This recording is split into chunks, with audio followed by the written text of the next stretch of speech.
Today we will be talking about the future of capitalism and the left. I am here, me, One Dime, host of One Dime Radio and the One Dime channel, with a new conversation.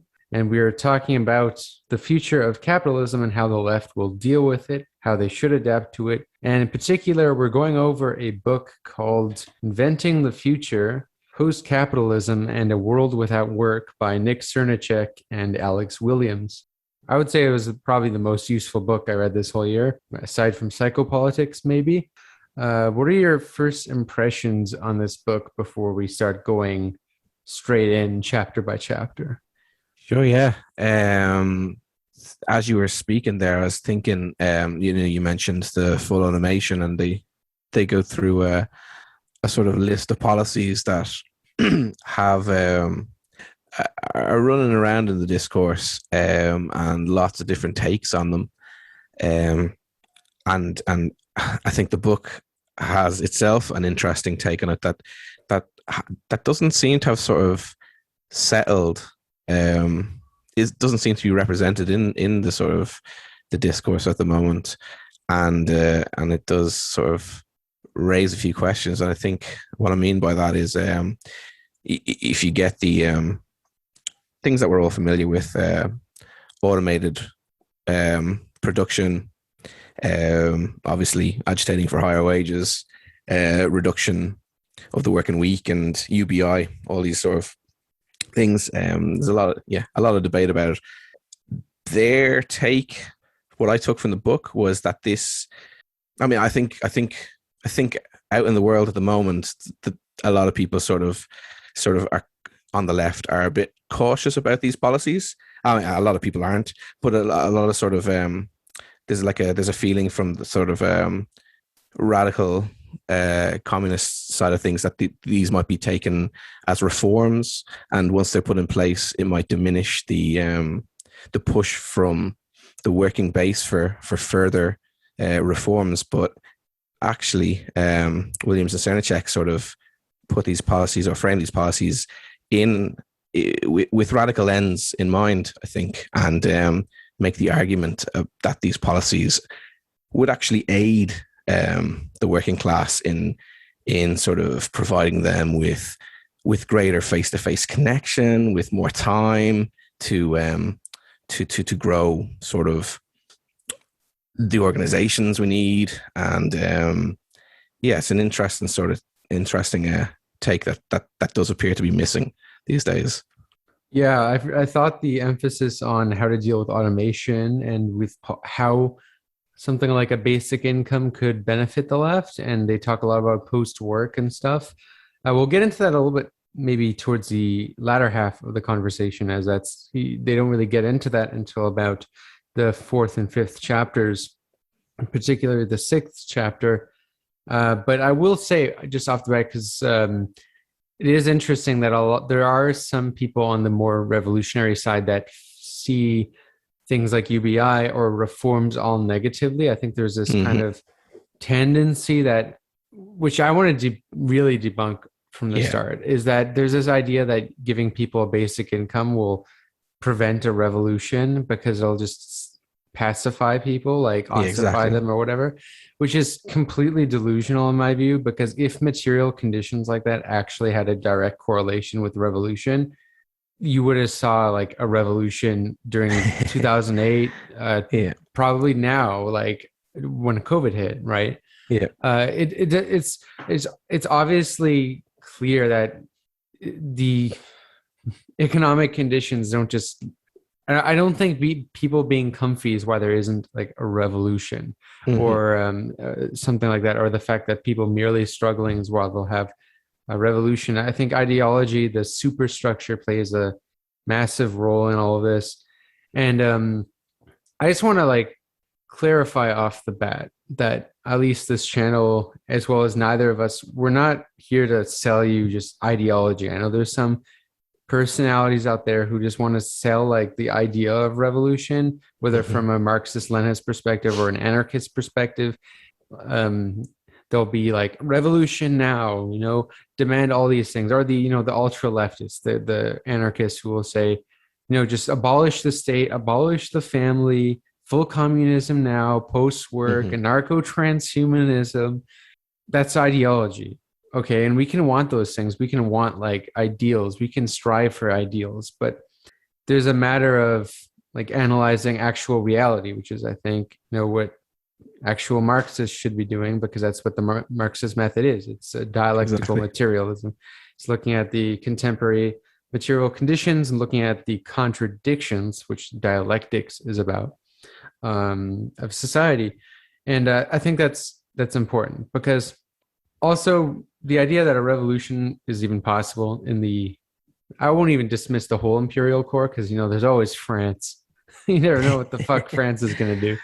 But like England, Ireland, Australia, Canada, America, like settler colonial states, especially, Hmm. just not it's not on the horizon, like, clearly it's Sure. not even possible. So I think to even get on that, to even have that be a debate one day, we have to actually popularize our ideas, and Hmm. there needs to be like mass support for socialism. I think this is where we get in, is in the first chapter of Inventing the Future by Nick Srnicek and Alex Williams. They talk about something called folk politics, basically Mm. action for action's sake, just without any plans, without any actual policy demands, any leadership, anything, just going out in the streets, burning shit up, or doing just a protest that's completely symbolic with no demands. I think some Marxists have terms they call this. They call it movementism, or I think back in the day Lenin called it adventurism.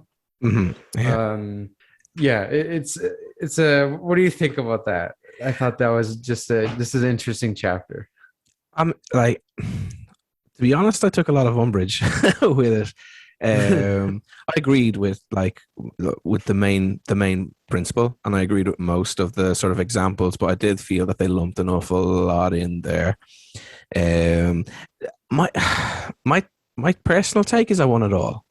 Do you know what I mean? Like, because obviously at the moment the idealist materialist discourse is pretty hot, and I land obviously on the materialist side of things, but I do feel that a lot of um, a lot of idealism, if you dismiss that just out of hand, straight up, you're leaving a lot of space for people to sort of imagine what they want, and to give them a sense of what to drive for and stuff.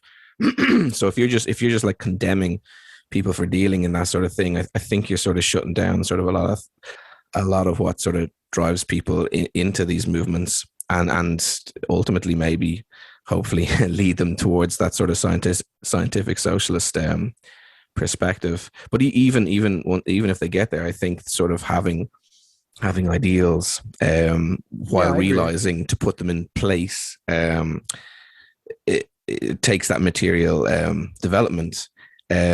Without those ideals, we might be sort of less guided, less driven.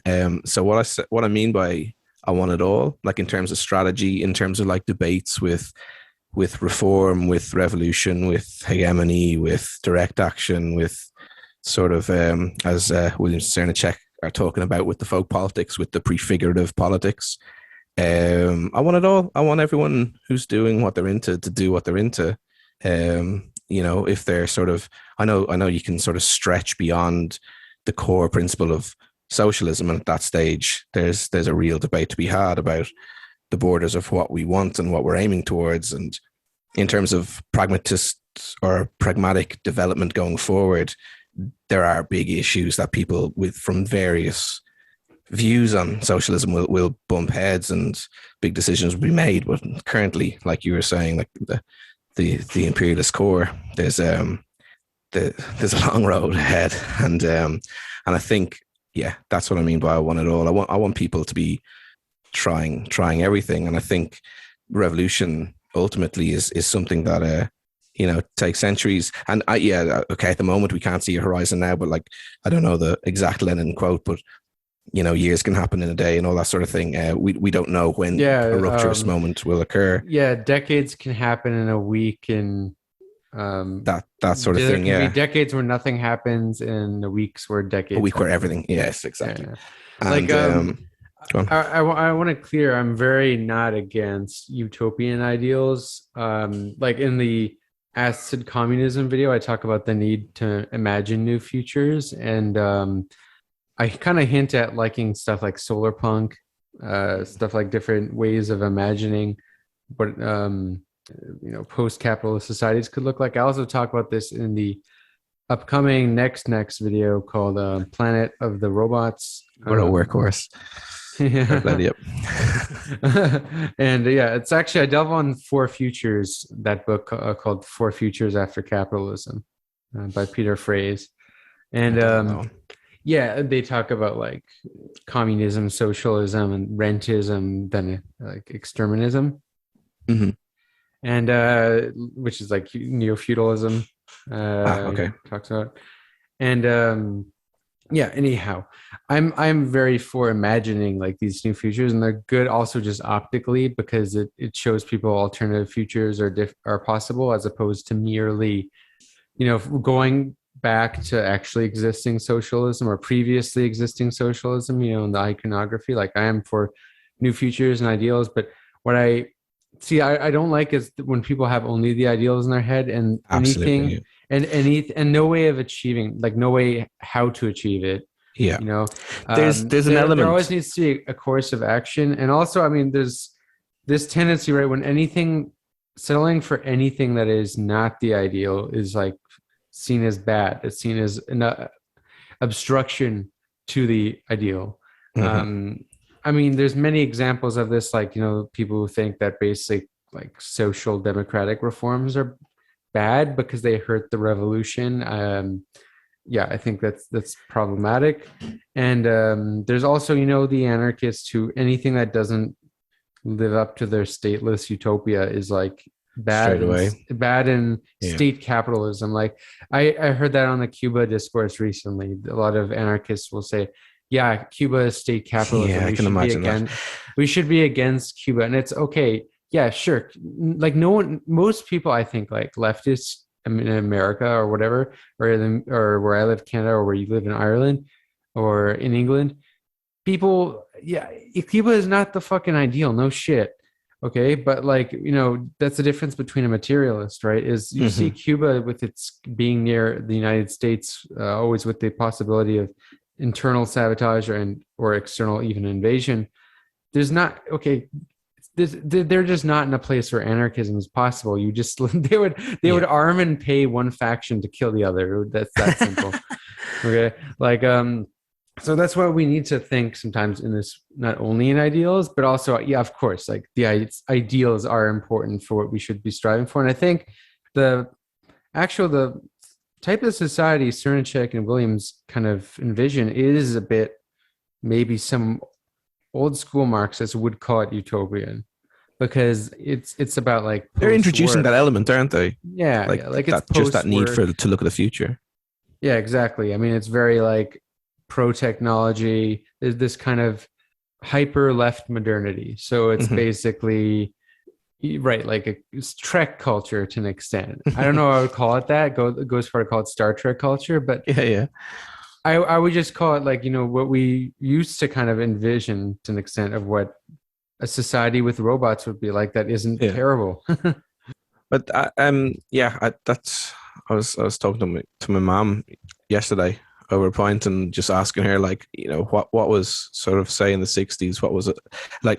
Did she discern the sort of the difference in discourse about the future, like how the post-war sort of imaginary was constantly looking to the future and what was 2024 going to be like in terms of technology and flying cars and all that, and then all of a sudden, I started asking the question and she sort of answered by continuing the question, was like, and then all of a sudden it stopped, like in the sort of late 70s and 80s, that just was no longer in films and culture and like that. Just quickly to sort of continue with the earlier point on the the Williams and Srnicek's, to pick up the point about idealism, the way that they frame it, they have so much in their folk politics. There's definitely the element there that today sort of, and for quite some time, that manifests in almost like a sort of a snobbery in activism, and I would sort of attribute that to the sort of the liberal left. That's I think they put it in terms of like focusing on doing your own activist gardening and organic, and where that becomes the horizon Localism, of revolution. right? Localism, exactly. Yeah. That definitely is a problem, but at the same time, the prefigurative anarchists and even the sort of localist communists they raise the case of Marinaleda, but also like sort of squatting anarchists and food not bombs, those sort of anarchists. At the same time, I would imagine, because if we do analyze revolution as this long running form that began the day that capitalism attained primacy in society, I can't not imagine that the people involved in those sort of projects wouldn't be the first to be involved in sort of the sort of thing that Srnicek and Williams sort of imagine. And okay, so while they're not necessarily expanding beyond their own local remit, and they're not building towards that sort of like a new wave of an enhanced wave, obviously, of universalism and sort of like a structuralism for today. I can't imagine that if something did appear, that they wouldn't be involved in it, So there are two elements. There's two sides, like polar graded sides to their folk politics. So that's why I didn't agree with them so much on that. Well, there seems to be 2 points of critique with the whole folk politics thing. So I mean, let's just define what folk politics is. Oh yeah, good idea. It's like politics for the sake of politics, action for action's sake, that doesn't really have like a concrete goal. Often it's literally that, faux politics, right? It's performative. That's harsh. That's what. So I think it's harsh in the sense, because I think there are a lot of people who are involved in this who genuinely think they want to make an impact. So it can come off as a bit snobbery, but I think there's some validity to their critique. So there's 2 points of their critique, which is horizontalism and localism. We just touched on localism, like the idea, of like lifestyle stuff. Okay, green capitalism or degrowth. I see it with the degrowth movement a lot. It's just consume less, right? Just consume less. Inclusion. It's all on the individual, right? Yeah. Or gardening, whatever. But I want to point out also, there's the anarchist Murray Bookchin, who's probably my favorite anarchist theorist. He has an essay called Lifestyle Anarchism, that he basically critiques that whole lifestyle idea, like, the anarchist who was very into it because of the aesthetics. Is very disorganized and it's like a lifestyle anarchism, right? So I think we kind of have a picture probably in our head as to what that is. But then Srnicek and Williams go farther, which is a critique that I think just no anarchist will probably like, which is horizontalism. And they think horizontalism just doesn't work. It's a fail.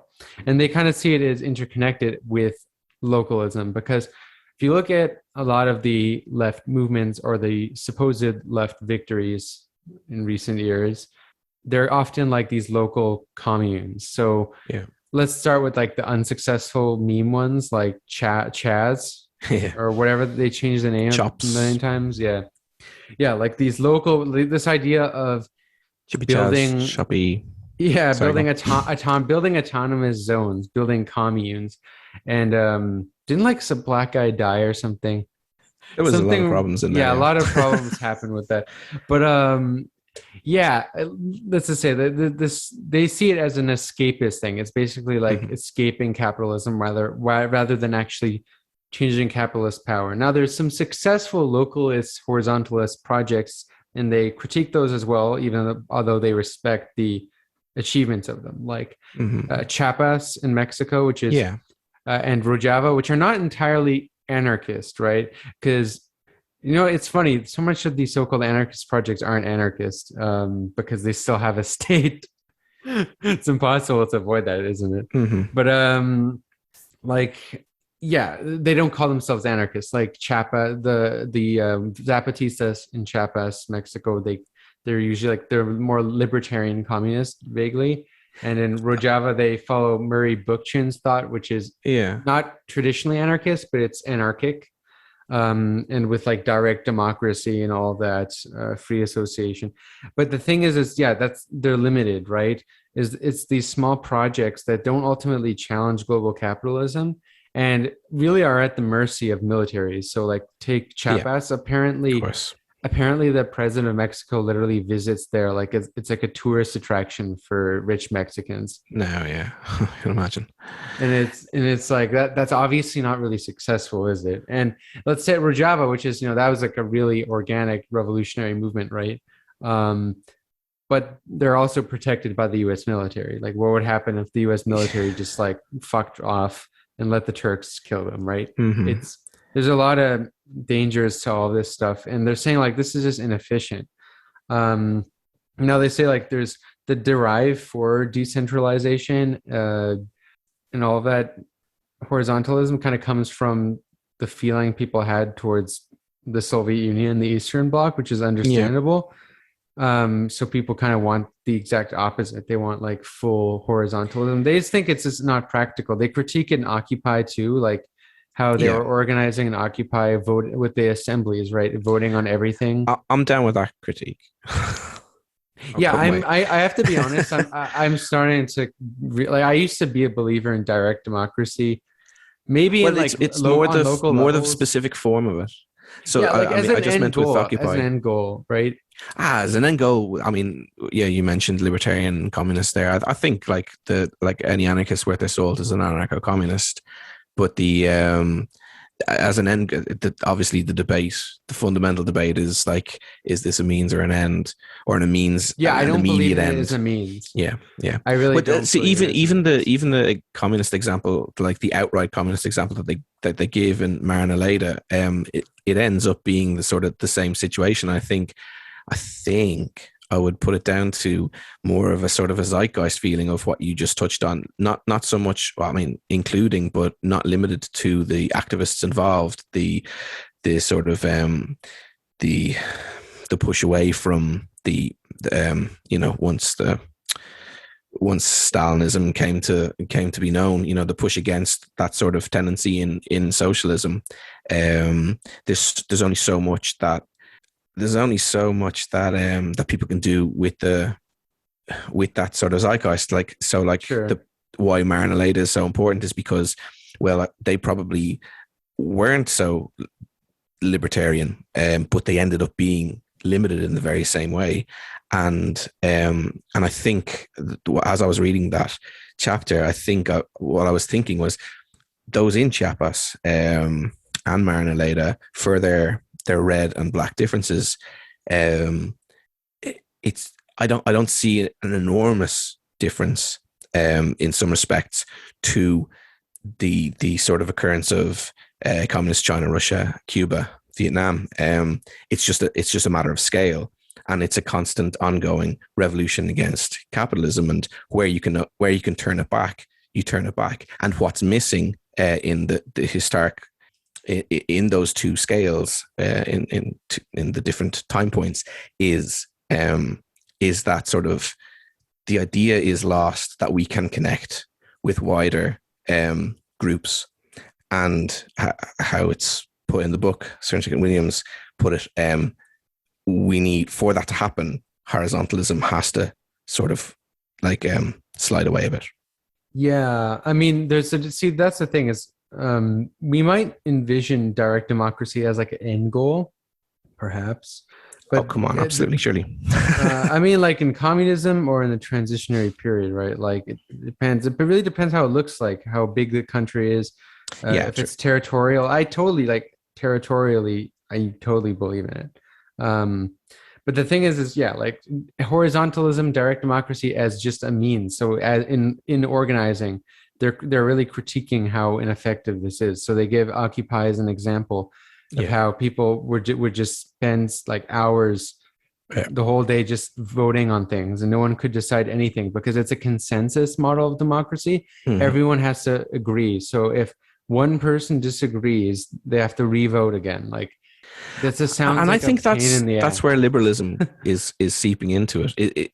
That's to me, to my mind. I know, like, yeah, to my mind, it's a liberal interpretation of democracy, where in our society, democracy and liberalism are a tension. Democracy is, the majority rule, and liberalism is the sanctity of the individual. So what's happening at Occupy is that the sanctity of the individual is being sort of enveloped into democracy, and it just stifles it. It goes nowhere because every single individual has to agree with it. It's not majority rule.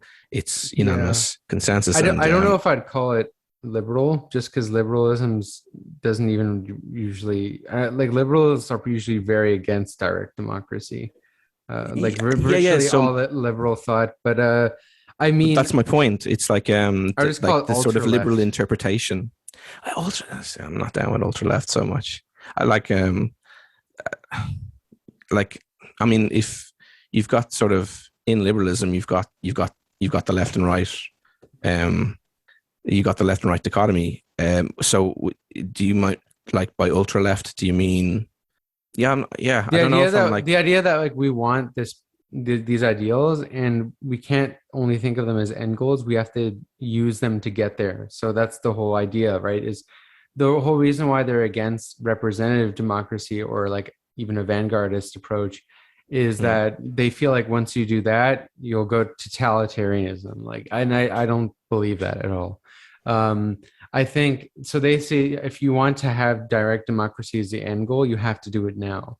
And I just don't think that's practical, is because yeah, everybody voting on everything, it just takes longer, it's more bureaucratic, and it also assumes that everybody has to have like not everyone has an opinion, like especially yeah. on such a mass scale. Like a lot of people just aren't Uh, sure. They rather have someone else. So what they suggest actually they seem to suggest representative democracy. So they say yeah. like um we should all elect like a set of representatives who then will decide on like what the demands are, and And then they can be called back at any time. why I think why that's why that why I would call that liberalism is because that there's an entitlement to the individual being brought forward into Yeah, democracy, true. and I guess that's where I'm coming from. And why I'd sort of the ultra left thing would grate with me is because I do see that on the ultra left there are distinctions to that idea as well. I wouldn't classify what was happening in Occupy as ultra left. Yeah, no, you're right. Um, Because, but not in Occupy, because in Occupy, I mean, a lot of the protesters weren't even socialist. I mean, some, mm, but I would say like there's other good examples of like direct democracy that are kind of ultra left. Like Italy, that was a lot of what 1970s, for example, there was like a big libertarian communist movement, that I would say was more successful relatively compared to Occupy significantly, just because mm, Italy's Italy, right? yeah, But yeah. apparently that there was like a similar barrier. It's just everybody having to vote on everything. There Mm, isn't demand, so it became like this weird mythos that it's radical not to have demands. This idea of spontaneity, of spontaneous uprisings, or yeah. not, and like the idea of that having leadership, vanguard's bad. Um, yeah, so everything has to be spontaneous, no demands, because then you have the ideas of a few dictate the outcome of it all. And it's Yeah. I don't really I certainly don't agree with that, because I feel like yes, you can have leaders if they're democratically elected. It's just better for organizing, I think, because there's Yeah. people who do just know their shit more. Like, let's be honest, there's just are. And I think what matters is if they're held accountable, they can be recalled at any moment Yeah. I and mean, they're elected. traditional Like, that's what anarchism would matters. would see that, right? Like a doctor is a doctor and has authority over you because of their expertise. It's Oh, I don't arbitrary think hierarchy that's I don't the know. issue. I don't know. There's a lot of anarchists who think that there is no justified hierarchies, Yeah, but where do they come including from? I mean that's the philosophical agreement, right, between Marxists and anarchists is that for anarchists the goal is abolishing hierarchy. For them, capitalist hierarchies are just a mere hierarchy, whereas for Marxism, it's not about abolishing all hierarchies. Hmm. Like they say, some hierarchies are just inevitable. It's about abolishing exploitation and modes of production. So abolishing classes. You obviously know this, but like for the audience, right? The podcast, yeah, Is yeah. yeah is yeah. So but the thing I know there are anarchists who agree differently. Like someone like Murray Bookchin actually drifted away from anarchism, traditional anarchism for that reason because he did think there were some justified hierarchies. But let's take someone like Mikhail Bakunin. Hmm. I mean, or Emma Goldman as well. Very much don't believe in justified hierarchies. Um, yeah, so like the idea of representative democracy is pseudo democracy for them. For them, like real democracy is when everyone votes on everything. And I mean, they're not. I don't think. See, that's the thing. I don't think they're wrong. I mean, like, yes, obviously the truest democracy is people voting on everything, but is that practical for organizing and achieving? Yeah. So this is where I differ, right? I think the ends and means shouldn't always be the same. They can't. I think in my experience that the idea of direct democracy was that prefigurative politics of displaying the sort of the well the the thought to be seductive side of the politics, like the sort of the communist answer to that would be like community organization and union organization and sort of working with people to try to, you know, through the struggle identifying their barriers and between those involved, attempting to meet solutions and ratcheting that back up to like political movements. That the whole anarchist thing, sidestepping all that, was to go, well, look, we're doing it here. And I guess just to bring back in the very original point that I was making, it was just I don't see that as being a horizon. I could be wrong, and obviously it's not a homogenous group. Maybe for some it is, but that I would imagine. And again, this brings back in the actual localized communism of Marina Leda, the people involved. I would think if there was scope for higher degrees of sort of action rather than organization, maybe they'd be in on that, at least to see where it goes. Again, obviously I could be wrong. It's just that's sort of, you know, as I'm reading and learning about these groups, that's sort of what I would just naturally inherently imagine. But and this again, I think it's sort of attitudinal waves.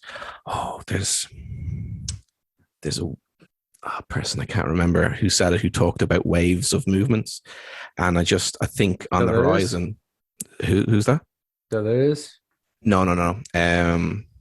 Someone more sort of, I think it was female and explicitly communist. Jodie Dean.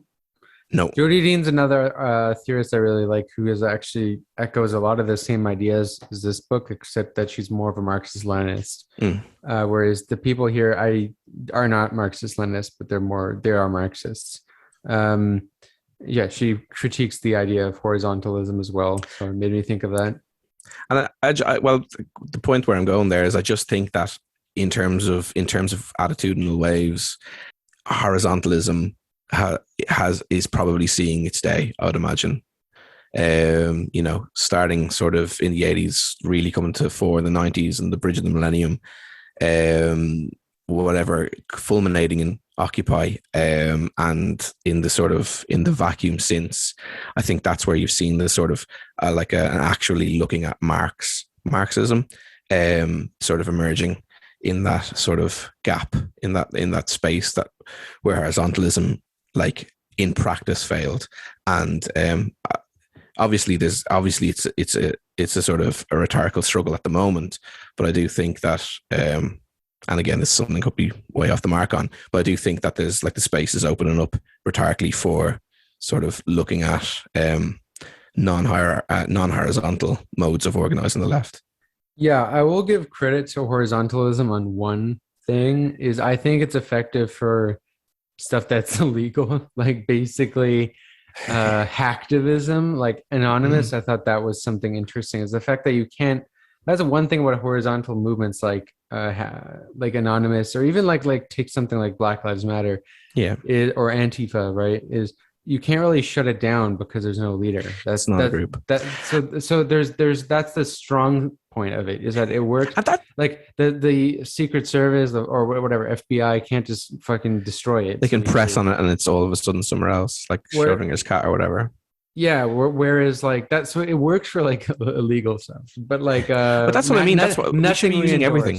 of course. But but like I was gonna say the thing about like vanguardist approaches that's the danger is let's take the Black Panther Party had a lot of successes in many ways, but they were able to get targeted really easily. Yeah, and look what's happened since institutionally from the state, like the sophistication, that it's terrifying. Oh yeah, especially in America with the drones, the surveillance. Oh, yeah. Like, so that's what I think is it depends on stages, right? But the thing is, But this is what I mean by we need everything. Yeah, I agree. That's a good point. Is like I think a variety of tactics, right? But that's the problem is sometimes people don't see it that way. They see vanguardism or like leaders is like opportunists trying to co-opt something. Like there's anarchists who really seriously think that the Bolshevik Revolution was happening anyway, and that Lenin just co-opted it. Like Chomsky has this opinion, and I don't know where they get this because there was a revolution before with no leadership that failed. Absolutely, yeah. Yeah, but that's the thing is I agree with the variety of tactics. Is like you can have horizontalism as resistance, but what about proactive measures? What about demanding stuff? The vanguard doesn't always have to have the intention of overthrowing the government, like especially if it's not fucking possible. Like it can just be a way to a vehicle to basically organize people to demand stuff. I think variable scale as well as variable tactics, variable scale is something we need to be considering big time. And I'm not sure that would be something I'd level against Williams and Srnicek, but overall the sort of tactical stuff they do talk about I do agree with. But I had something to write with that, but I forgot it. It'll come back to me. Sure. But yeah, they moving on from the horizontalism, they have some more critiques of the left. So they actually kind of critique the left's inability to infiltrate the media and make their own institutions and stuff like that. Just basically, like they don't use these terms, but I use these terms as propaganda. Is basically like building a movement before just merely running in elections or just merely action for action's sake. You have to like build a movement, spread ideas. They talk a lot about think tanks, and this is one of the chapters I found really interesting is why are they winning? The making of neoliberal hegemony is when they analyze like how neoliberalism didn't come out of a vacuum. It had these think tanks that it was actually a fringe, like radical minority in the 1950s. People didn't take it seriously when Keynesianism was the dominant order, like Keynesian social democracy. So really, or if you want to call it social democracy, welfare capitalism. It didn't come out of a vacuum. They had these think tanks. They spread ideas through academia. They kind of even long way of thinking. The long march, which I think it's important. It's a tactical strategy. You have to kind of build a movement before, and it shows that not only did they build kind of ideas within institutions, propaganda think tanks, and also they started, lobbying a lot of politicians. They built all of this so that when the perfect crisis happened, like the stagflation crisis in the 70s with welfare capitalism, it was a perfect time to just tell politicians exactly, like these are all these policies, I want you to implement these, and then run a candidate like Thatcher and then Reagan, and then get the public to support them. Like, right, it's kind of weird how in England the fucking a part of the working class voted for Margaret Thatcher. How? It must have come out of somewhere, right? Yeah, yeah, exactly. And yeah, it was a whole sort of a cultural revolution. Went alongside those policy revolutions before and after, obviously, particularly after her election. And that's another form of scale, like not just space but also time, that we need to be sort of considering. Having those look, sort of examining waves, examining movements, examining attitudes, and to me, this is foggy in terms of the relationship with the materialist idealist discourse, but like no one sort of thought that capitalism would go on as long as it has. And to my mind, with sort of that left capitalism, the Keynesian social democratic movement really sort of helped prolongate it. And there was a capitalism employed, and like you said, propaganda, you framed it as propaganda, but employed a lot of ideas, a lot of idealism into sort of keeping it alive, selling people dreams, dismantling the sort of the working class organizations, but offering this individuated consumptive capitalist lifestyle as an alternative. And now even sort of in this sort of later stage under neoliberalism, so in the first instance, the working class infrastructure was dismantled. While that's continued, now the actual consumer lifestyle alternative is being dismantled, yet still people are being sold something. The idea that this is okay and that this is normal, and that whatever they're going to, like austerity, whatever they're going to suffer is, we're all in this together supposedly, and there's some light at the end of the tunnel somewhere. But there's not. Yeah, I think that's a good way to put it. Is the cultural revolution is what they do. There is always like that change in the superstructural level, which like the ideological level of society. I like to call it a legitimation strategy. They always have that for every political order. It's like you need to legitimize something with the public. So even though we don't really have like a real democracy in liberal capitalist countries, they care what people think, because at the end of the day, if people just stop working, capitalists don't make profits. And if everyone just storms the capital, like there's nothing they can really do, So they need to always control the population through thoughts, right? Like, so it's important to like, you need to change ideology. People don't just respond to basic conditions. We get that. But I think it's also worth analyzing the far right, because the Trumpist right also didn't emerge from nowhere. I mean, what we see today is the Trumpist right, which is basically the whole Republican Party now, was once very fringe and spearheaded kind of by the 90s leader, Pat Buchanan, for those who remember. Pat Buchanan was actually the guy who popularized the cultural Marxism idea. He has a whole book about it. It came from the Nazis, but like he popularized it in America, like using those exact terms, cultural Marxism. I didn't realize that. Yeah, and he was considered to the far right, and Bush, like George Bush Sr., denounced him. Like he could not win the Republican nomination. He was a fringe, right?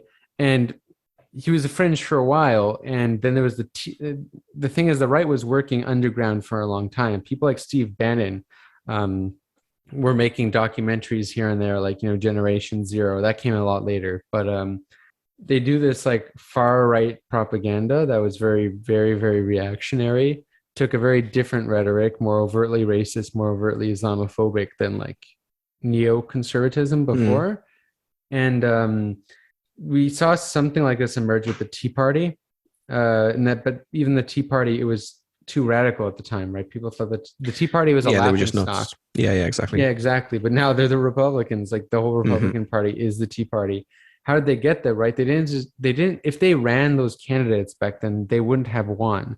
Which is why I think it's kind of a ridiculous strategy for the DSA, right? And to just be focusing on running candidates for the Democrats like to me, I'm not that surprised by Nina Turner's loss in America that everyone was talking about. Is Yeah. you can't just like run candidates and expect them to win. Like that's not how you don't change opinions by running candidates. People already usually have their mindset as to who they're voting Yeah. for. So you have to like change the mind before running the election.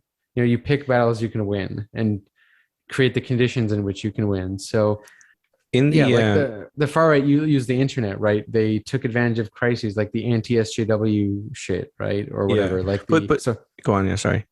yeah, but like the whole culture war, the whole anti-social justice warrior, the political correctness, like they use these issues to kind of carve out and push a narrative, and it works. So there needs to be that calculated strategy, in my view, from the left. Oh, for sure. But I was going Yeah. to say in the early run up to the Brexit vote, and not to sort of put a definitive left and right slant on that, but obviously a spearhead of that was like the UK's Trumpist UKIP. style. Yeah, Yeah. exactly. UKIP's popularity rose, because at that time, the British National Front or whatever, the sort of the established far right were waning in popularity, losing whatever little few seats that they had and stuff. But UKIP rose to popularity because they were in the communities, going door to door and helping people, the working class basically. And just again another a variance on strategy. Let's not fetishize these things. Actually, that was a point that you made in that video. The sort of egoism that comes in with political stances. We need to get past that. But for sure, I guess that's like it's the long wave variable sort of approach to getting into power and to making those material changes from that avenue of opportunity that was open to them online and sort of out in the streets. Yeah, it's funny, right? The whole idea of the long march, which I think comes from Gramsci, right? The long march through the institutions, because he writes about cultural hegemony and how capitalism controls us through controlling ideology and culture. And he thinks that the left, the socialists should do that. And I think Mao, but obviously through in a very different way, also takes this idea up.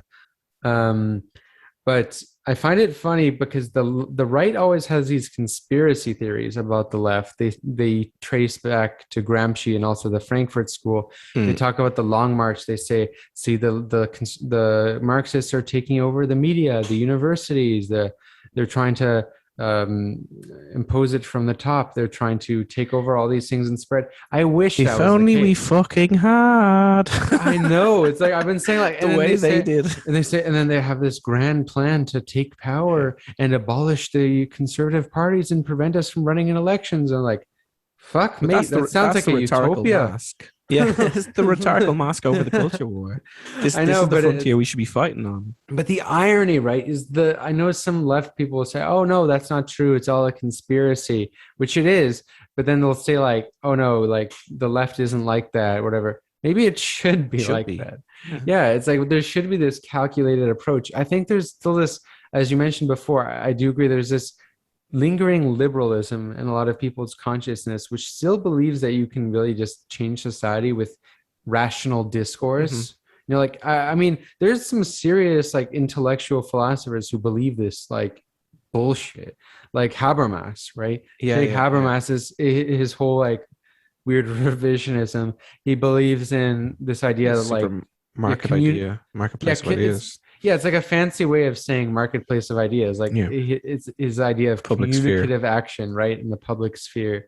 Like I think that's total horseshit. Like especially now with the internet. Come on. Sure, we know well that the bad ideas get great results. I mean, results. It's just the ideas that are just fucking well marketed, right? And just exactly. The thing is, I think, because we as people on the left, I guess, how broadly you want to define that, often think the left ideas are better, right? Just because they're more correct. Like they help people, they're more egalitarian, they're more actually off real possibility of achieving freedom. We think that they'll win just on the basis of them being correct, which is this a liberal idea, right? That's the whole liberal idea, is that there's internal truths out there, like this. Yeah, that should just be your faith, you know, your basis of faith.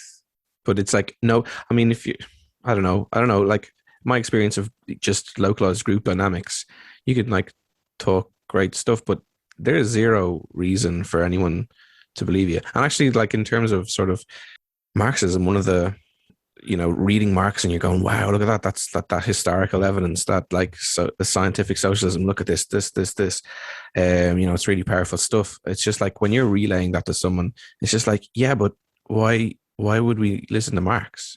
Why, you know, he doesn't provide an answer for that. The optics are huge. Like the way you sell it is huge, right? Because you know that whole meme I included in my video where it's like explaining socialist policies to my parents, and they're like, "Ooh, cool," and it's like me using the word socialist, and they're like all scared.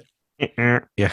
Now I'm not for like backing away from the word socialism. I'm just for reframing it. Like I think you can't escape socialism. Like come on, can't lie. And we shouldn't have to completely. At the same time. I agree, but like the thing is I am for like no one is doing a fucking service by running around with fucking Mao and Stalin posters.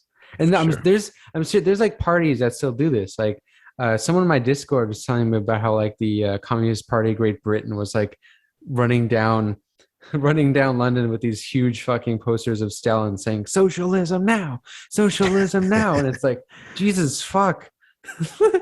Like it doesn't like come on, like right, fascists don't run around like saying like I you know, like Mussolini and Hitler great, like they had something to say, guys.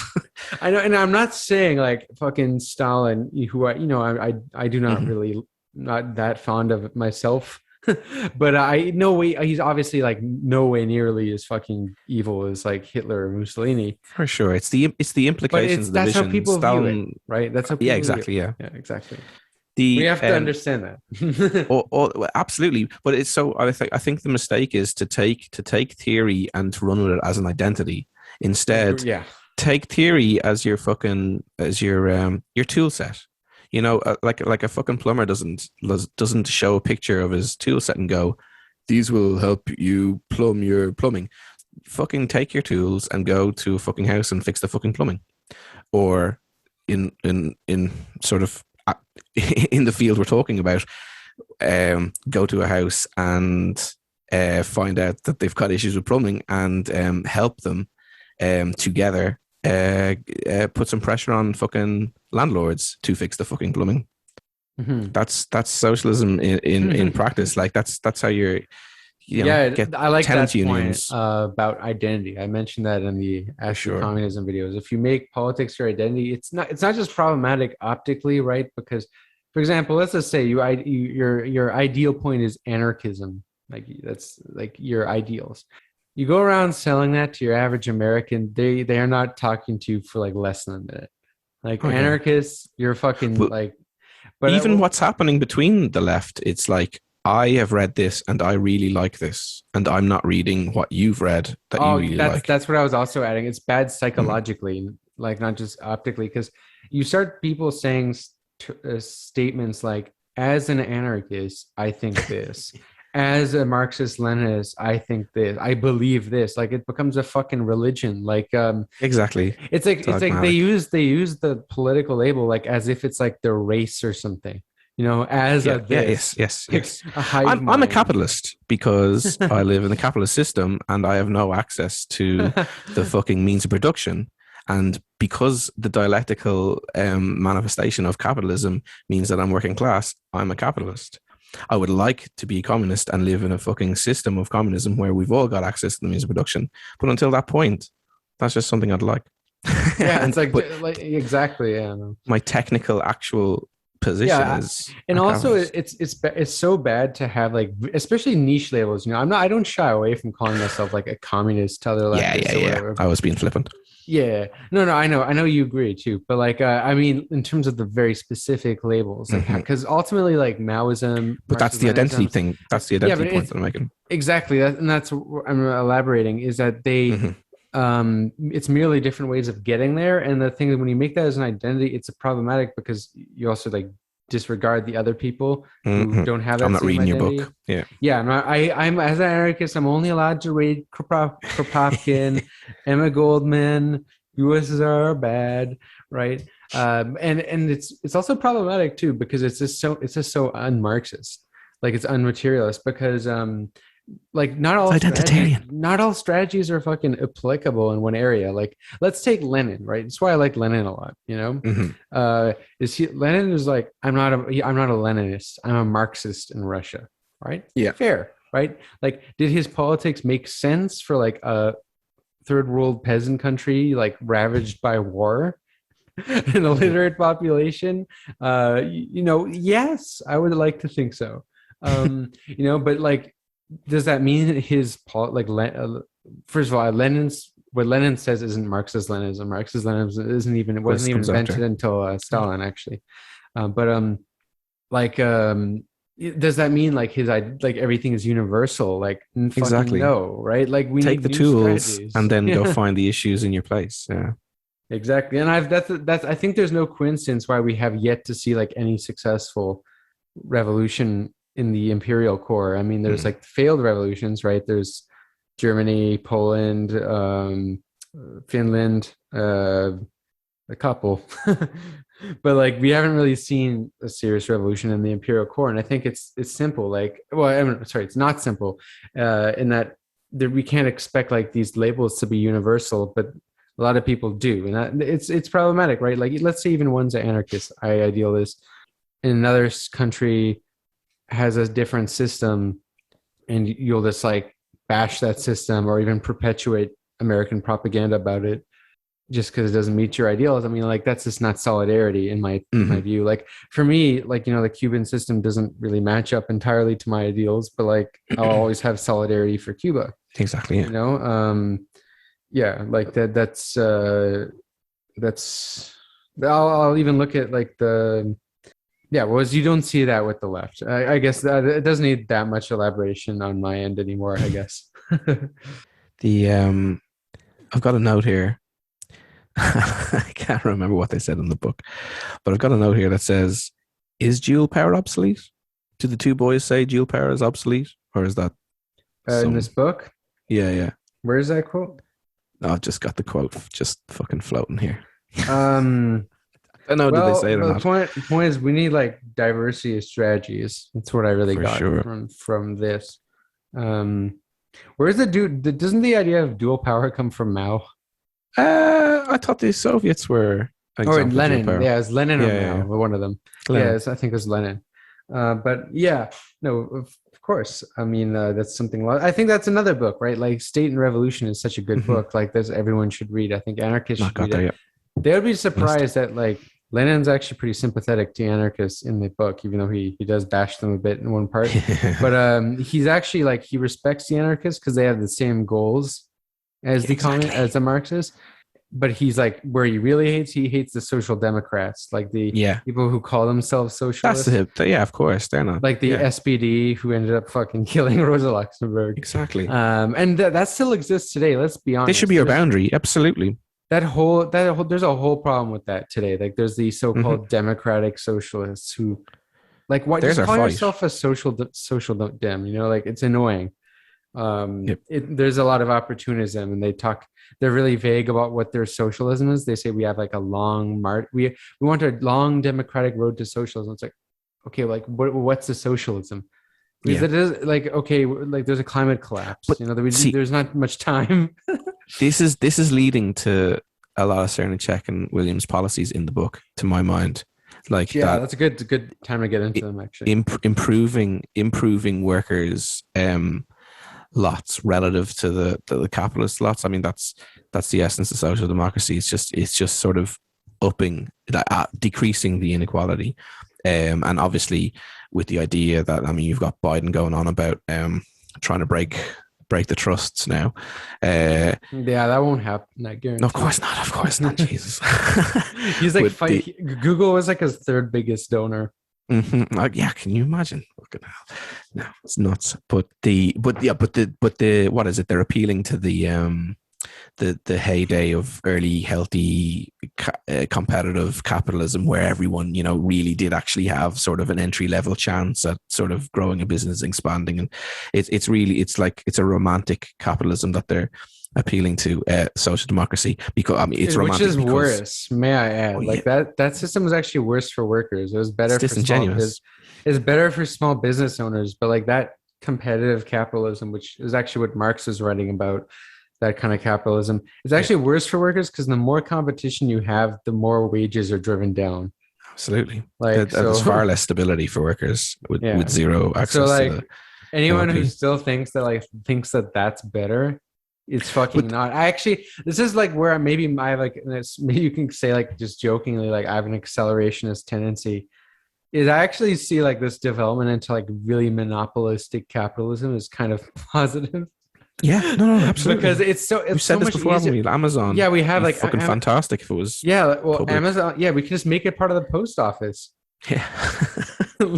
Like, seriously, like, it's a great service, right? But the whole reason why you have to like pay workers so low is because of the profit motive, and to compete with other, you know, businesses. I mean, this is like before. So, you know, Marx is talking about like that moment before mechanization, how capitalism taught the artisans to cooperate and to start to pre-emulate machine factory production by cooperating. Like the advances and progress of capitalism were remarkable for human beings. The only thing wrong with it is it just didn't make the next step, which was, okay, so the people who have organized this should now step away, and let the people actually producing the wealth run that productive process.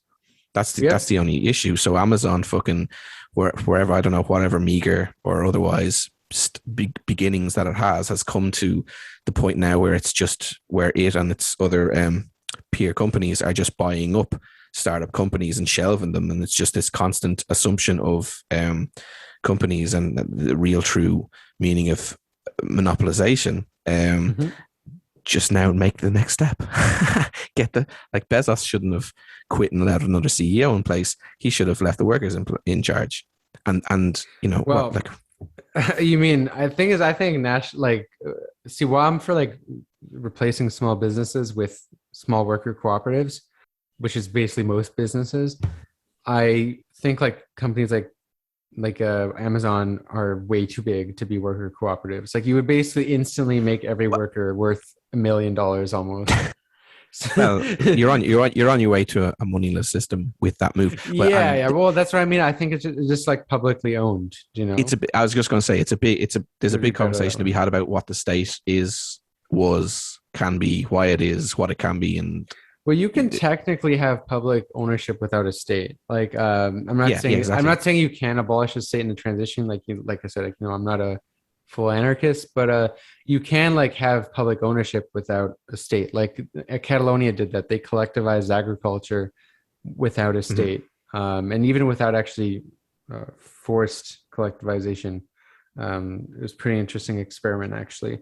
Obviously, it didn't last long because, like many anarchists, like to me, anarchism works, man. It does work. They just can't maintain shit. That's the thing. They can never maintain their projects. It always boils down to like the defense, right? I'm not one of these like boomer dads who thinks human nature is evil, right? Fuck that, Jesus, come on. Yeah. Like I think if left to its own devices, it can totally work. It's just it is the end goal, like the moneyless, classless, statelessness. How like, you know, I live in a place with like, say, 3 factories, 5,000 people, a bunch of homes. Loads of people are fucking homeless, and very few of them have stable jobs in those factories.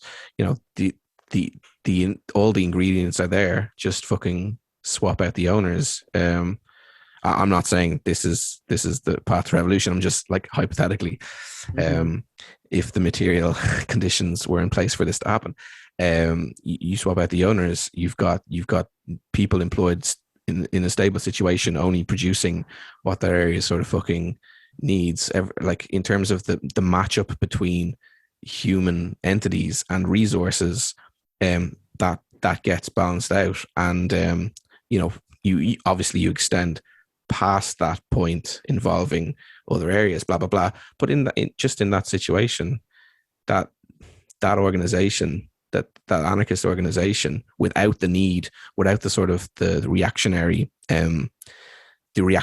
at the gate, the barbarians at the gate. Yeah, of course.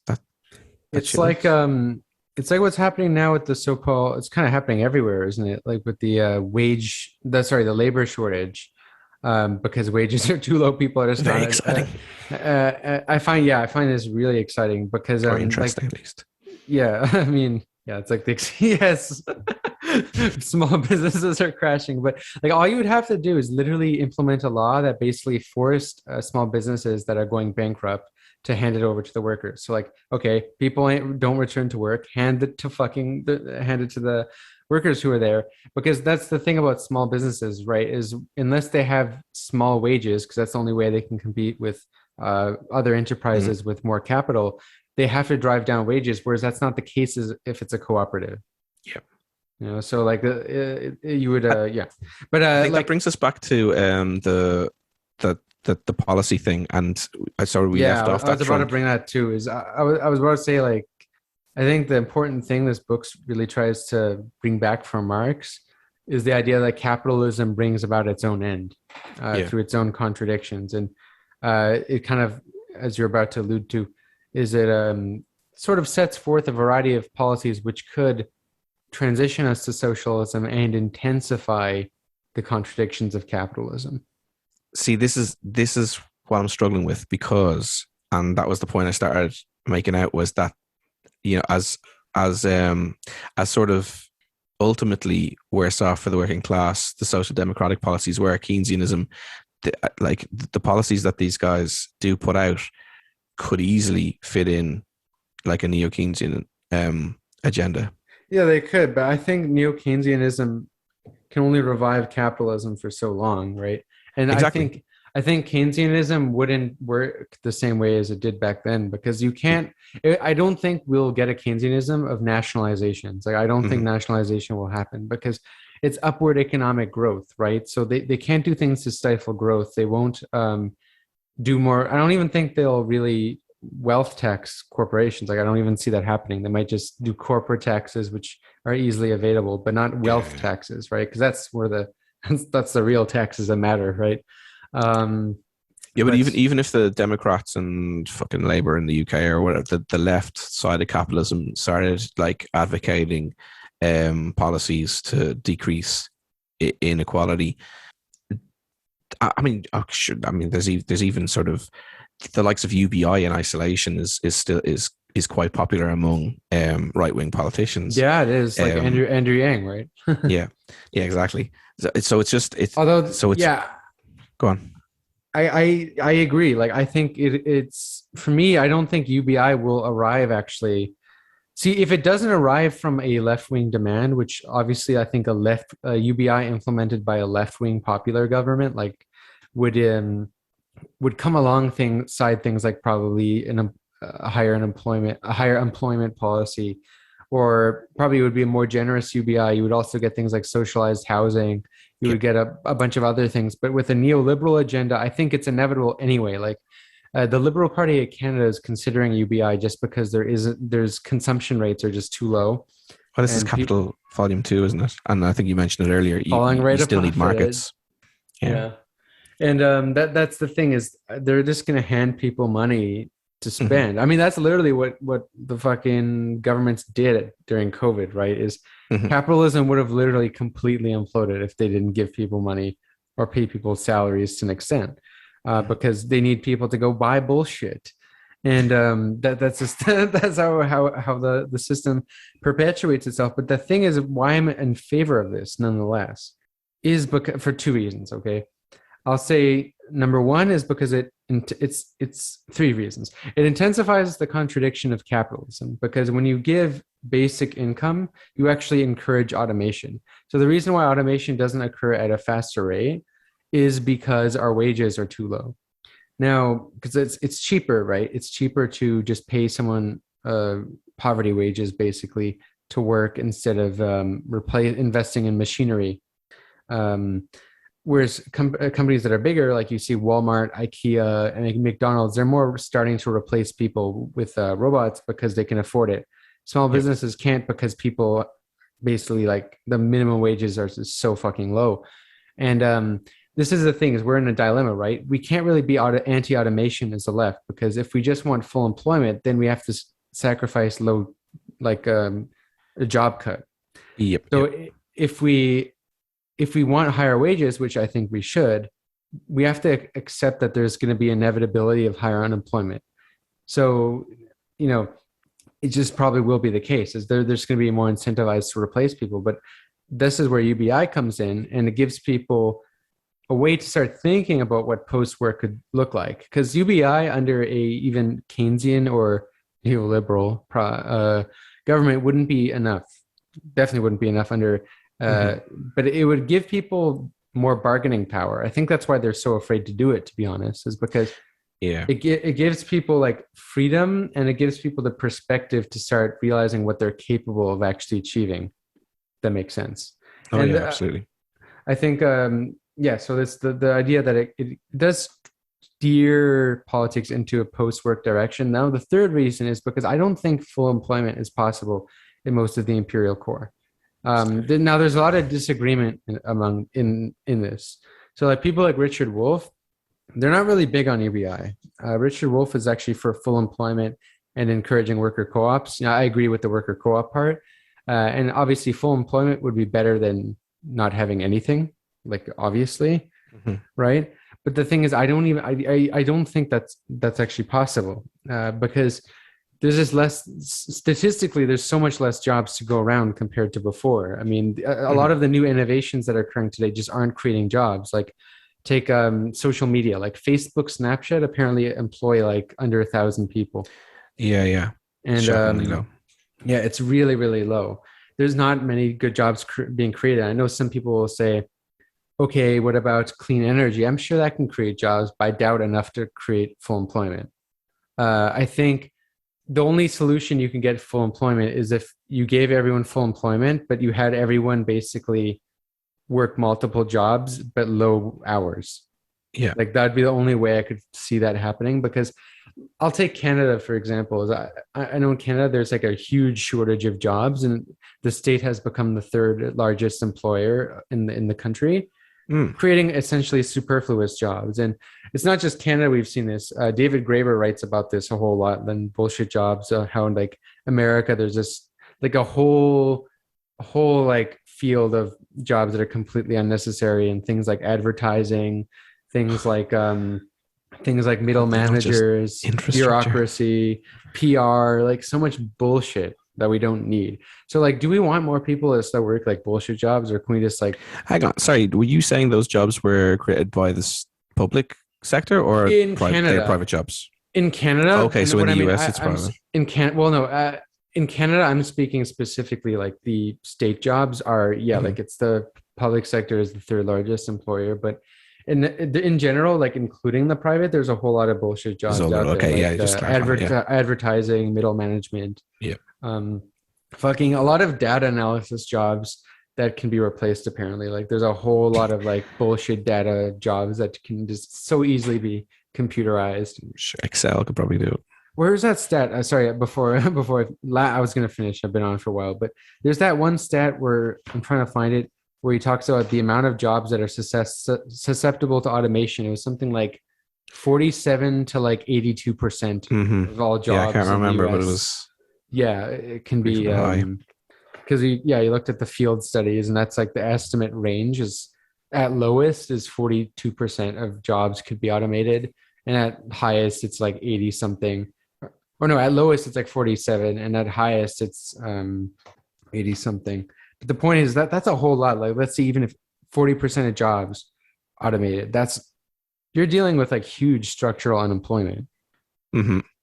Yeah, I think in analyzing, so at almost every point of all of that, there's like multiple takes that you could take, arguments like the difference between Wolf and someone else who's going on pro UBI, well, these guys with the UBI, Srnicek and Williams, um, the and so many, like, I find that so many times that if a conversation sparks off on one of these things, the impulse is to sort of talk about their merits in and of themselves, and I guess what's missing, or maybe it's not what's missing for some people, I'm not sure, but it certainly seems to be the case in the sort of in the ether. What's missing is the analysis, or analyzing and interpreting the need for these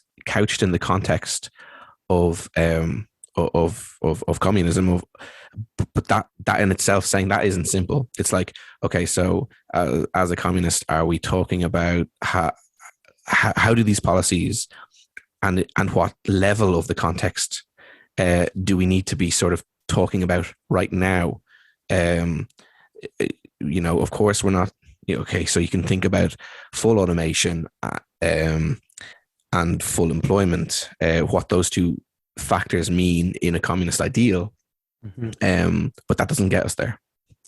So absolutely, yeah.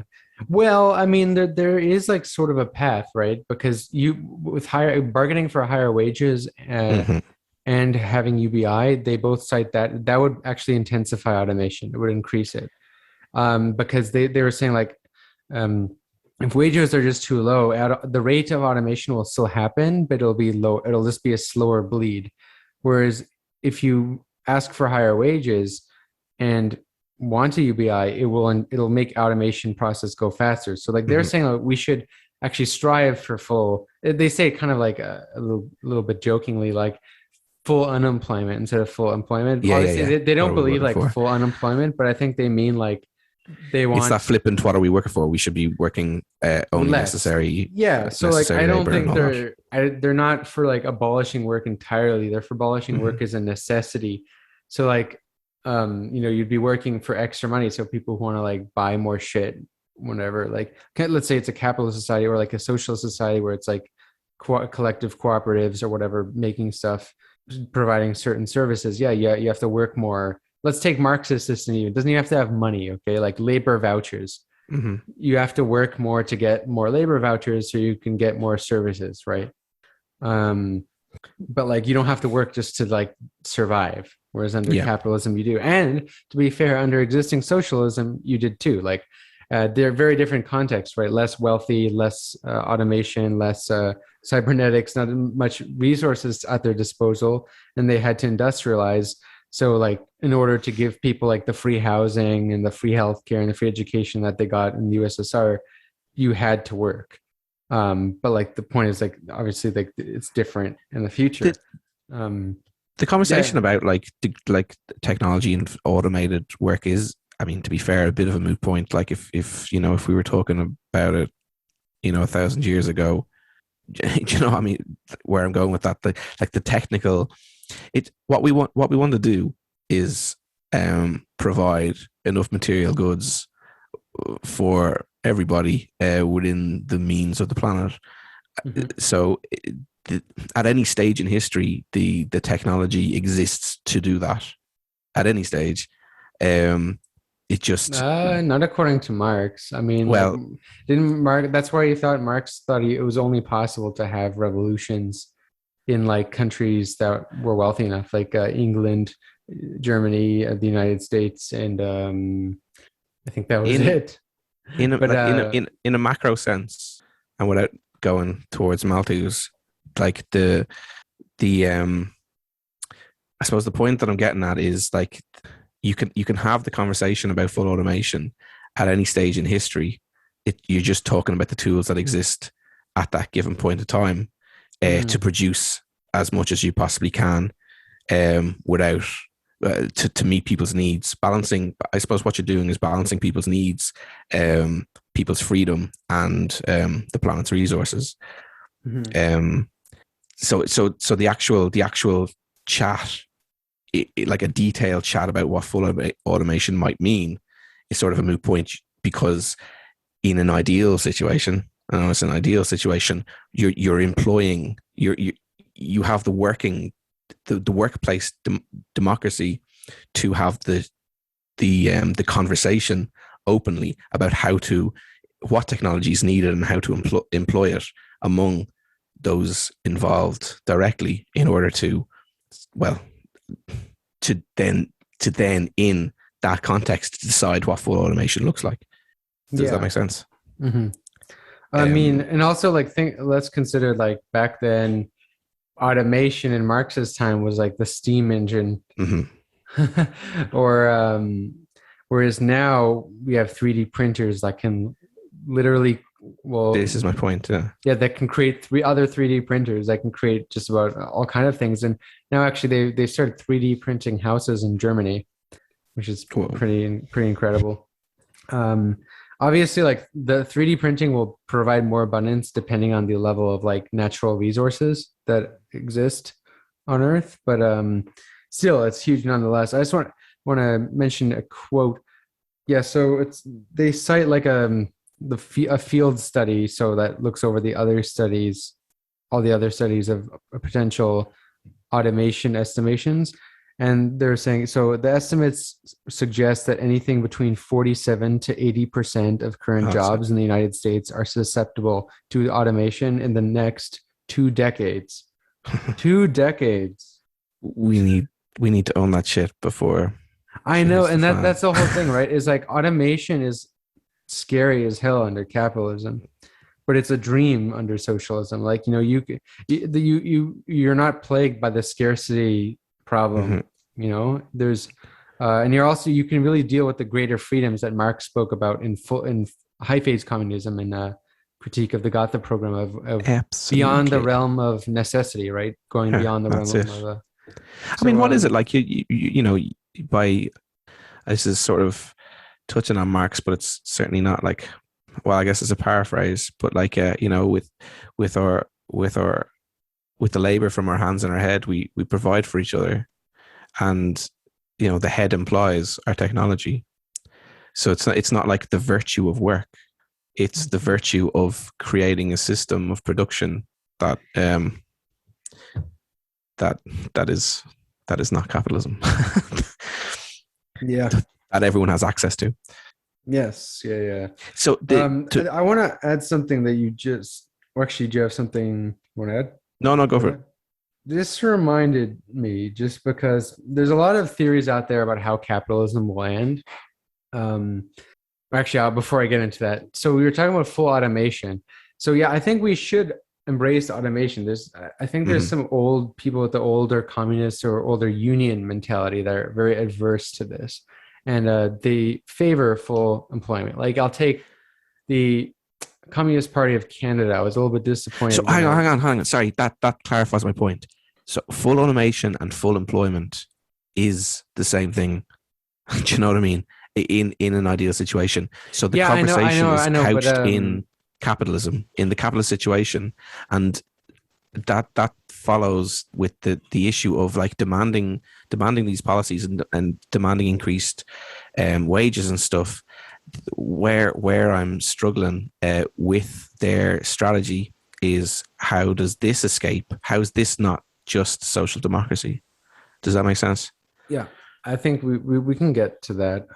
Yeah, okay. Sorry for this is very interesting, but I just want to say where I push back on, because I was disappointed by the Canadian Communist Party that they actually were interviewed on a TV network, the leader Elizabeth Crowley, and she was asked what the platform was, and she said getting people back to work, full employment, all that. See, that's bonkers. Yeah, I agree. Like, it's like, what? Like that. To spurn full automation for full employment is to settle in capitalism, is to accept that capitalist conditions are going to stay. So we're just going to improve the. No, but I mean, it's not just capitalism. I mean, that's how a lot of old Marxists think. It just is like a lot of, there's a whole joke. Just the virtue of work. Because that's the thing, is if people take Capital Volume 1, they'll take the ideas of Marx saying like man derives meaning from work, from labor. Like they'll take all that and they develop a kind of workerism, and they still are attached to that. The Soviet realists whole thing was just promote like a really workerist ideology that fetishizes workerism. But like Marx talked about, like, just we are just providing for ourselves with our head, with our hands and our head, the labor from our hands and our head. Yeah, and I mean, and people. That's the thing, is people can't really. They look at. So okay, critique of the Gotha program. He talks about in a post-scarcity communist society, labor won't become a necessity; it becomes life's prime want. So that's very different, right? Like obviously, if you don't have to work as a necessity, like do fucking menial labor, like what? That's what I'm getting at. Like the sort of pride that comes from it. There's so much labor. Like obviously, having a kid is labor. Being doing household work is a labor. There's creative labor. There's all kind of labor that people do all the time, which is like out of pure like freedom, like the free choice. And so like that's what I mean. It's like not being anti-work, but there's this idea, okay, under a lot of old Marxists, that they share this in common with the social democrats, that no, the solution is just to end exploitation. Once you end exploitation, you just, people will work, but they own their work because it's dictatorship of the proletariat. And I just don't think that's convincing for a lot of people. Like, it's not, it misses the whole, it misses the whole freedom part of Marxism, right? Because yes, the exploitation, you end exploitation, but that ends as soon as you end capitalism. But we're still a slave to production. And it's exactly. It's not communism, right? Communism is when you free labor as a necessity. So, but that is really missing, right? Let's take the Communist Manifesto. Marx says accelerate the forces of production when there's a transition to socialism, or low phase communism, as he calls it. Why accelerate the forces of production? So that you have an abundance, so people don't have to fucking work as much. Like that's why, right? Like there is a slight like puritanical working will sort of elate you or whatever in Marx, but how under free association and free access to the means of production do we not, with our ingenuity, design a system where we free ourselves from those mundane processes? Is that not the same pride? Imagine sitting back on your fucking lawn chair, painting the fucking scenery, going, look what we've done. Isn't this fucking awesome? How do we not derive the same sense of satisfaction and self from that process, from freeing ourselves from the mundanity of work? That's disappointing. An example I can think of is, okay, let's say that, we have welders in a capitalist society. It sucks to be a welder, right?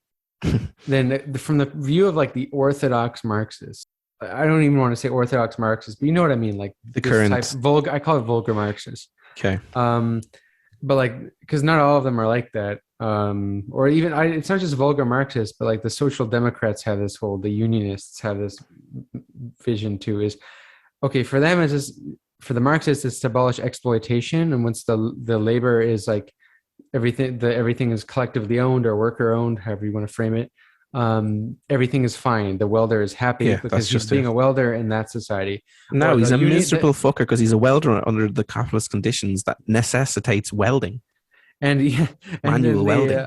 And the unionist, the social democrat, will say, okay, the welder will be happy if he just has higher wages. But what if the welder just if we have robots that can do welding, why don't we let them do welding, and the welder can do something like discover new fucking desires? Like I don't really believe that. Like there's some jobs that people just don't fucking enjoy. Like no one wants to clean toilets, like if we have the capability of freeing people from all kind of labor, like why don't we do so, right?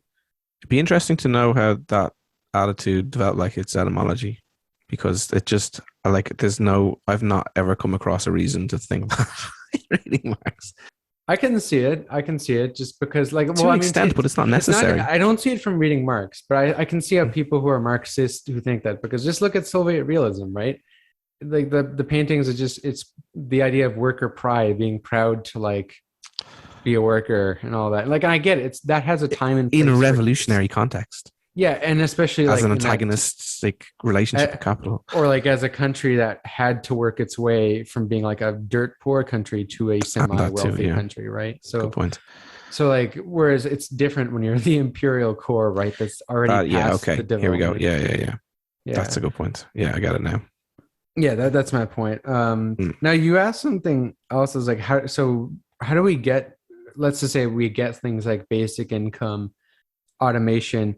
How will we guarantee this won't just be social democracy or maybe some Mm. kind of like dystopian weird rentist society where like people are more Mm. free, but just there's intellectual property, like that's like the monetization game, or we do like free labor, like we do this to an extent like with Facebook, right? Facebook basically kind of extracts like it basically we're the product, right? The Yeah. consumer is the product.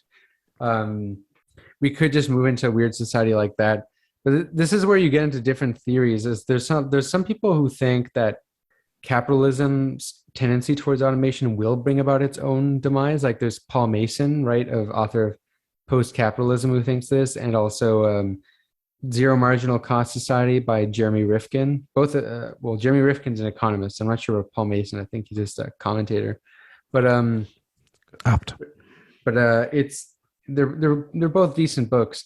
They basically say that like, oh, with increased automation, you can produce things at basically a zero cost. So it won't cost more labor to produce that same thing. So this will lower prices at such an extreme level that it'll be harder and harder for companies to actually make profits in the long run.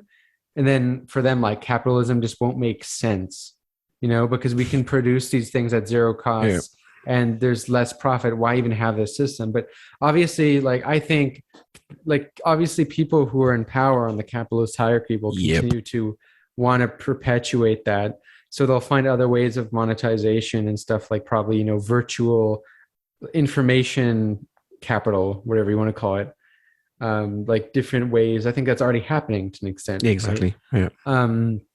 So like I think is ultimately like you need the activism, right? You need the politics, but these are the conditions which could create a crisis in capitalism that like a post-work socialism could capitalize on, if that makes sense. Like whether it's democratically, like I think it's possible to democratically elect socialists in some places of the world, or revolution. I am for always running in elections. I'm not Yeah. an ultra But left. Like this I is think I think the elections legitimize the cause for a revolution. Like if they're rigged or there's a coup or something, like it legitimizes the cause for a revolution. That it's makes again, sense. let's do it all. Yeah, Why not? yeah. Like Want it it'll all. help. Yeah. For sure. Of course, the argument is that it's useless on its own, and in fact, it's sort of like obviously with the Corbyn Sanders thing, it's fucking apparently impossible. But on the road, like neither of those movements backing those politicians were ready for those politicians to take power, because the breadth and depth of organization necessary to carry even those meager policies. If either of those guys managed to slip in, the media would have had a field day at every single failure of when a policy, because obviously a policy isn't a singular moment in time. It tends to be a set direction. Like obviously policies since Thatcher and Reagan have built on policies that Thatcher and Reagan have put in place, and like we call this period neoliberalism because the policies have always sort of advanced that ideology. And Sanders and Corbyn would have represented something, a different direction to those two, or like half a century of a singular policy direction, and the momentum that would upset in terms of our society would cause great sort of opportunities for commentators opposed to these politicians and their policies to go look at this absolute momentous failure. And it's only those, they would have only been carried if a popular swell, like a grassroots movement, were there to resist sort of buying into whatever media and opposition propaganda were there, and to carry the actual hard work of making those policies work. So without those sort of movements and organizations, and without like what we've been talking about, what we were talking about earlier about having this sort of this left organization with its whole tool belt of various tools, approaches, methods, And if that did exist, then the electoral approach is just one tool in that belt, and it doesn't become the prime focus, and it shouldn't be. Yeah, it just assists. Diversity of tactics. Mm. We need diversity of tactic. Of which electoralism is just one. Absolutely, one yeah. pillar. I mean, think about it. See, this is the thing about electoralism, right? Is someone like Lenin, right? He ran in the Bolsheviks in the sham elections that the Kerensky government was having, which the Tsars basically allowed just to kind of legitimize itself. But the Bolsheviks ran not expecting to win. Like they ran to legitimize themselves because people like aren't going to want a random party that seems completely illegitimate to just be the vanguard of a fucking revolution.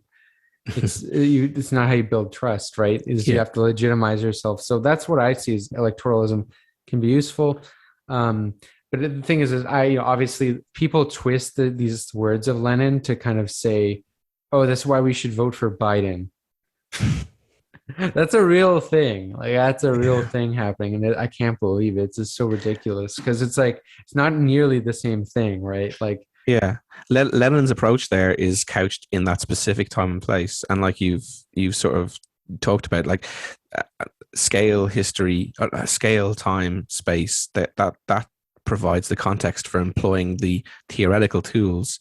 So, like, just scooping out all of that and just going, he said these things, so let's just do that here. That's the actual context. If you not analyze that, the actual context at play there is a primacy for electoralism and not a pragmatic use of electoralism as a mere tool in an array of strategies. Yeah. Because I love Biden, I love the Democrats, and I hate Trump, and that's my identity. If you haven't noticed. I think this is a good part to actually end the podcast on. I think we've been running for like how long? Like 2 hours almost. So 1:45, yeah. Yeah. So I think we touched on a lot of the ideas in this book. I mean, we went through like the post work. So this is one last thing is because what is like embracing technology, this idea of a abundant world of abundance and embracing automation really entail? Like they call this a kind of left modernity, and I think that's one key point worth emphasizing, because modernity was obviously like this thing that for the audience occurred in the Enlightenment and pioneered by liberalism primarily. And liberalism gave all these promises: liberty, equality, rational reason, whatever. But it didn't really deliver on these promises, and if it ever intended to. But but the point, like, there's some people who think that we should abandon modernity entirely. Like there are some postmodern theorists, so to speak, like Foucault, who reject or Lyotard, Jean-François Lyotard, who reject the idea of a meta narrative. Like they think Marxism is a meta narrative. Marxism, which is a modernist ideology, by the way, it's like sure. Yeah, there's an idea of the meta narrative of class struggle and the end goal of communism. There's some people who reject this idea. We should just have like spontaneous plurality of ideas, of pure difference. I feel like postmodernism already exists. Like this is the culture of capitalism. It's the culture of late capitalism, and it does not benefit the left and their goals. Because if there's a plurality of bad ideas, a plurality of like different things, capitalism can just market them to people, and people will sit in their little corners and fucking, particularly if they're satisfied with like singular identity and consumption based around that. Yeah, exactly. So I know I am for like this idea. I'm not like, and this is degrowth too. I think degrowth is postmodern. Because degrowth is this idea that, oh no, we should just like live shittier lives because of the planet. It's like, okay, the planet doesn't care about us. Let's fucking fix capitalism, which is which is the reason why the planet sucks, right? Like let's let's not compromise. Like I am so against this idea of green austerity, right? On like absolutely, we have no idea what we can do. How many people run things? We have no. Once they're gone, we have fucking no idea what we can do and turn our hands to. Exactly. I mean, think how much like David Graeber talks about this, right? Is there's work literally keeping offices on for so long, and also just the what work serves sometimes, like advertising or the creation of useless products that people don't need, like a million replicas that you can choose from, right? Is this is all like terrible for the environment. It's bad for electricity consumption. It's bad for toxic waste. This should not be a controversial point. Yeah, it's not. But what I mean is that's the thing is fuck degrowth, dude. We don't need degrowth like if we have like a socialism. So yeah, the elbow room in terms of production that can open up without like capitalist inefficiency and the profit motive. Yeah, fucking no idea. I mentioned that just because there is like some people who are like want some weird anarcho primitive. Oh yeah, that's a thing. Yeah. I mean, there's like some serious like left intellectuals who think that like you know Hayao Miyazaki, the director of those Japanese movies, which pretty movies? well known.